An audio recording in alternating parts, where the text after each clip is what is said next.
Hey guys, welcome back. It's Missy, and if you're new here, welcome. My name is Missy. I'm a life and relationship coach, and on this channel we get to the root of the issue and we learn how to heal and deal. So if that's your thing, go ahead and hit that subscribe button. I would love for you to be a part of the fam, and if you already are a part of the subscribers, you know I appreciate you so much. Also, don't forget to check out my Patreon and also check out my course. Today we're going to talk about questions to ask yourself if you want to dive into self-improvement but you don't know where to start.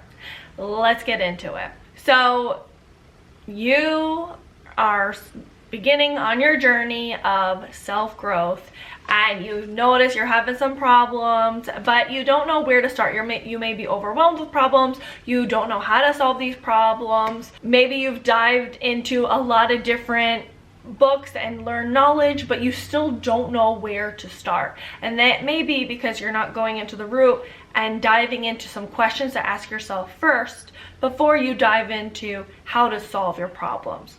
So one of the first questions you want to ask yourself is, what are the core issues you're dealing with? Like, are you, and list all of them. Don't get overwhelmed by your problems, just list all of them.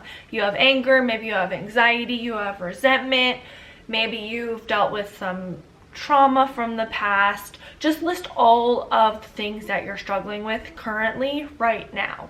No matter what the reasons are, no matter what it is, just list them. That way you see, okay, what you're dealing with. And yeah, you may be like, I already know these things, like I've listed them out. No, like just write them down so you see clear view what's going on. Now, you need to focus one problem that you want to deal with. One of the first things you want to deal with. And here's the thing, something I help with my clients with is I'm like, okay, what is the biggest priority? Like that's what we're going to focus on. And things are like, problems are like onions, and layers come off. And it starts as this ginormous problem, but usually all the problems are related somehow, and you will learn one tool that will then help you with another problem. So don't get overwhelmed or stressed about like, oh, but I have this problem. Like just start with one problem and things will naturally like open up like a flower where you'll learn more and more how to deal with different issues. Problems usually aren't separate. Usually they're symptoms of things. A lot of times there's things that happen that cause a lot of different symptoms. So we want to get to the root of your issue so we can deal with all the different symptoms. Next question you want to ask yourself is, what will help you navigate through this problem? So what do I mean by that? What do you think will help you along your journey of resolving this problem? Is it communicating? Is it admitting what happened? Is it talking to somebody? Is it going to therapy? Is it getting a coach? What is going to help you navigate through this difficult problem that you're having? And you may not have the answer, and that is okay. Just you're problem solving. You're helping yourself see that you have the answers to your problems, and you don't have to 100% know. You're just throwing ideas out there. But what do you think would help you navigate through this problem? The next question you want to ask yourself is what are your strengths and how will this help you overcome your challenge? So you want to think about the good things about you, the things that you're strengthened in. Like maybe you are a good problem solver. Maybe you're really good at being calm in difficult situations. Maybe you're really good at organizing. Just think about things that could help you deal and overcome your problem, because that way it will help uplift you and empower you and make you see your strengths in this situation of how it will help you overcome some of these difficult things. Maybe it could be as simple as you have the strength to get through this. Like just think of small things if you're really struggling with thinking about some of your strengths, and over time you will see more of your strengths as you overcome things. And it's so important for you to acknowledge your strengths when they do come up, or acknowledge some of the positive things that you have done over time to see, oh, this is who I am, this is the good about me, this is like one of your tools that will help you to build up your self-worth or your lack of self-esteem or whatever you're struggling with. This will help build the blocks. Now another awareness question is, what are my weaknesses And what strategies can I employ to address or mitigate them? So this is a toughie. You need to think about some of your weaknesses. Maybe it's that you avoid conflict. Maybe it's that you have really big blow-ups. Maybe it's that you get triggered very easily and you don't come back from it very quickly, or whatever it is. Think about some of your weakness areas, and think about some of your strategies you can use, some of your tools, some of your coping mechanisms, whatever it is, things that will help you deal with these weaknesses. So that way it's not a surprise when you run into these weaknesses, run into these triggers, run into these things that you really struggle with.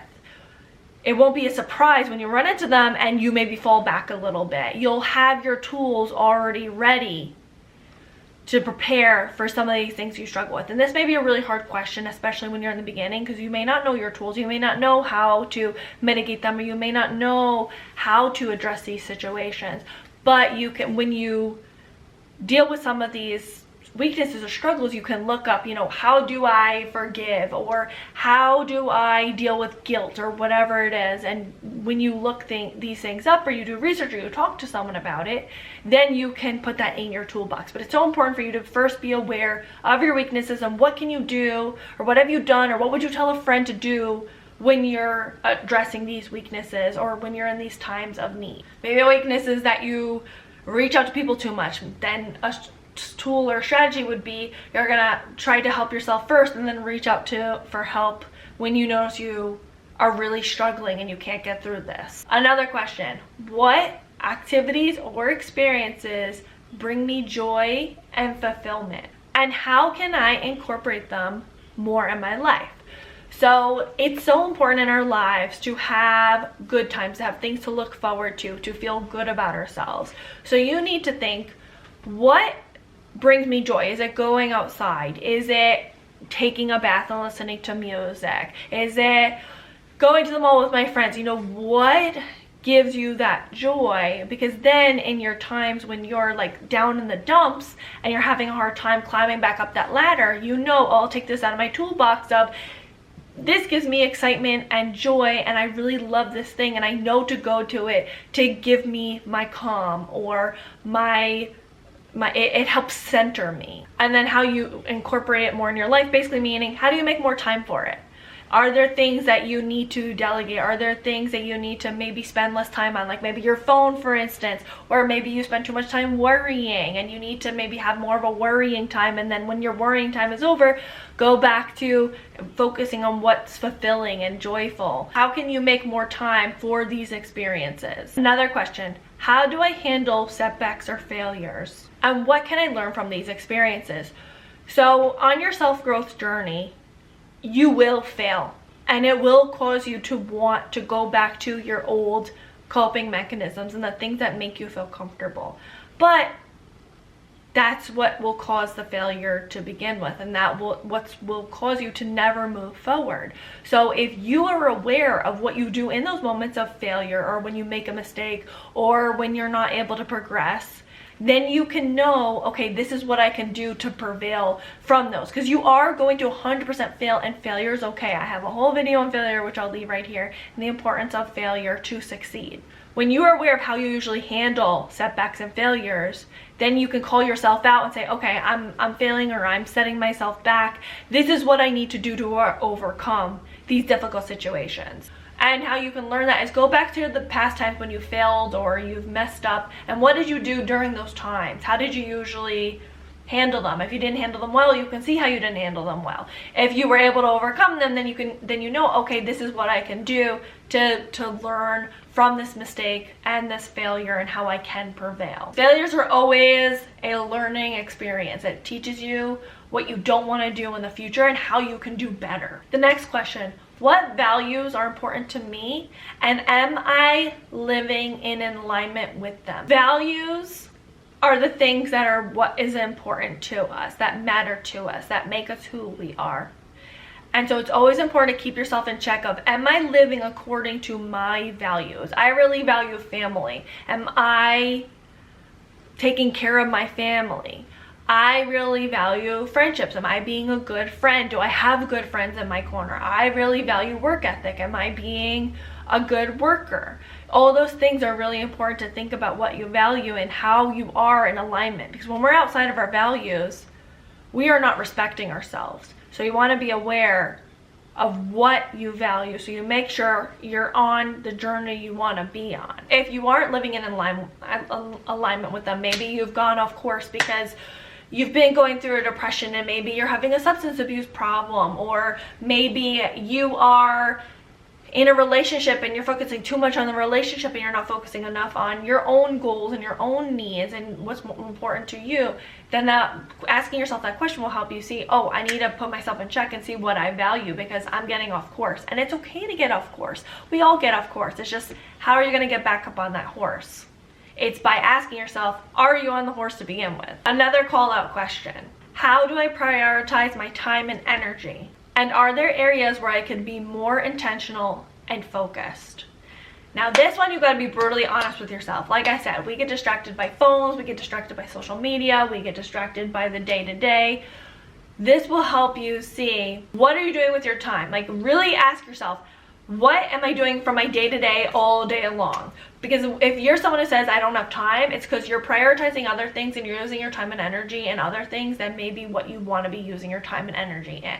So you need to kind of see it and identify, what are you prioritizing, and are these really priorities? You can't prioritize everything because you will fail in everything. When you're more likely to succeed when you focus on one thing at a time. So what are you prioritizing right now? What are you using with your time and energy, and how can you use that time and energy better? The next question: who are the people who uplift and support me, and how can I nurture those relationships further? So really identify who's in your corner, who are your ride or dies, and with those people, are you nurturing those relationships? Are you making sure that they're a priority? Do you have your emotional circle? Do you have your emotional support? If you don't feel like your emotional support circle is fulfilling, then you may likely need to go and find a better emotional support group. And if you don't feel like you have any at all, then it's time to get out there and find that emotional support. We all need each other. It's so important. We need that healthy balance, and I always say this is relying on ourselves, relying on our partners, and relying on the people around us, our emotional support, our people. So who are your people? And if your people are not your people, you need to go and find those people, and you need to identify, how can you nurture those relationships? What can you do to be a better friend to others? And if you don't feel like your friends are being a friend to you, then you need to go be that friend and find those friends that are in the same alignment with you. The next question: am I taking care of my mental and physical health effectively? And what changes can I make to improve my well-being?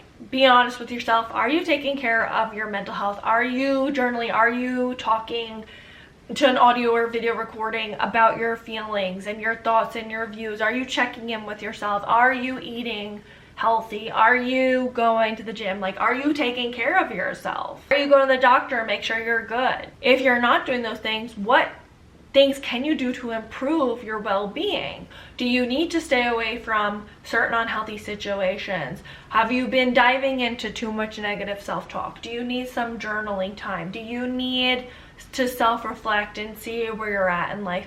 Do you need to take care of your physical well-being, take care of your health, eat better, go to the gym? What can you do to improve your mental and physical well-being? And the last question: what opportunities for learning and self-growth am I seeking? And how can I continue to challenge myself to evolve? Basically meaning, how can you go out of your comfort zone? And here's the thing: there are people that struggle with anxiety that go out of their comfort zone every single day. You know, like they have to go to work, that's completely out of the comfort zone because they have agoraphobia, or they have to go and talk to people and they have social anxiety. Like, that's the day-to-day. But the thing is that when it comes to going out of their comfort zone, they're not necessarily making the decision, it's because they have to do it. What thing are you doing where you choose to challenge yourself, not because you have to in order to survive, but because you want to do it for the betterment of your life? How can you help yourself grow in a healthy way that is not overly sacrificing your well-being. Think of ways that you can challenge yourself to be better. But with these questions, they're to help you gain some sort of insight, identify areas you can improve at, and help you make meaningful changes to enhance your life. Now, with these self-reflective questions, they're going to help you deal with all of those issues like we had mentioned in the very beginning, and it's going to help you problem solve. So all of your issues that you're struggling with, try to see what are solutions that you could come up with for each of your problems. And as time goes on, you'll figure out more and more problems more problems will come up. But over time, you will figure out more and more issues that are, no, not issues. You will see over time more and more solutions for your problems. But right now, just don't take it too seriously and just identify and see some of the solutions that you can come up with, realistic or not, of ways that you can help yourself. And you want to focus on one thing at a time. And as you start to get more comfortable with that thing, or you feel like you've overcome maybe a challenge or two, then maybe you can add on another problem, or even another problem will come up as you're dealing with that one challenge and you'll be tackling that. Just don't overwhelm yourself. Just focus on one thing at a time, and over time you'll gain more skills and you'll be able to take on more things. So what do you guys think? Leave it all in the comments below, and please don't forget to like, comment, subscribe, and share with someone that you think may need it. Until next time, thanks for watching. Bye guys. What does it start as? I feel like I look like I have a unibrow in the camera. Brows are sisters, not twins. Unless you have a unibrow, then they're Siamese twins. That wasn't meant to be offensive. Don't be offended. I'm so like, ugh. What activities are